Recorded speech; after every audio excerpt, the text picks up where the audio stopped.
आज़ाद मैदान में शेतकारियों का उपोषण चल रहा है। सरकार से रखी बड़ी मांगे। लोकमित्र इंदुराव सर, आपण उपोषणाला आझाद मैदानावर बसले, काय कारणास्तव आपण उपोषणाला बसले आहात?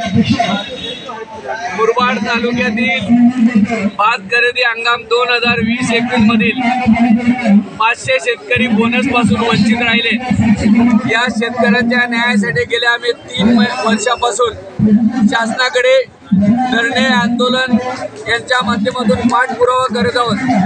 आज या ठिकाणी आम्ही स्वराज्य भात उत्पादक शेतकरी संघटना यांच्या वतीने माझ्याबरोबर आदरणीय दत्तात्रय पांडुरंग भोईर, मान्य पांडुरंग नागोजी दुधाळे, सुधाकर गोपाळ शेळके, बाळकृष्ण लक्ष्मण आरड, मनोज दोंडू शेळके, भास्कर विठ्ठल बांगर, भास्कर आनंद शिर्के शिंदे, दशरथ शंकर भोईर आणि नारायण शांताराम चौधरी व अन्य शेतकरी आम्ही या ठिकाणी आज बेमुदत उपोषणाला बसलेलो।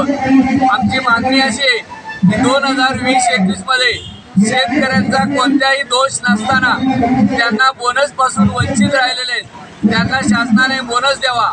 याबाबत हिवाळी अधिवेशनात आम्ही आंदोलन केले असता नामदार छगनजी भुजबळ यांनी आम्हाला तुम्हाला बोनस देऊ अशा प्रकारचं आश्वासन दिलं। तदनंतर याबाबत शासनाने ठाणे जिल्हा मार्केटिंग अधिकारी आणि ती महाराष्ट्र स्टेट कोऑपरेटिव्ह यांच्याकडून याबाबतचा अहवाल मागवला आहे। तो अहवाल शासनाकडे आलेला आहे, तरी शासनाने याबाबत लवकरात लवकर निर्णय घेऊन विलंब न लावता 500 शेतकऱ्यांच्यावरील अन्याय दूर करावा अशी मी शासनाला व माननीय नामदार एकनाथ शिंदे, छगन भुजबळ वित्त मंत्री यांना विनंती करतो। स्वराज्य भात शेतकरी संघटनेचा विजय असो, स्वराज्य भात शेतकरी संघटनेचा विजय असो। आम्हाला बोनस मिळालाच पाहिजे, आम्हाला बोनस मिळालाच पाहिजे, शेतकऱ्याला न्याय मिळालाच पाहिजे, शेतकऱ्याला न्याय मिळालाच पाहिजे।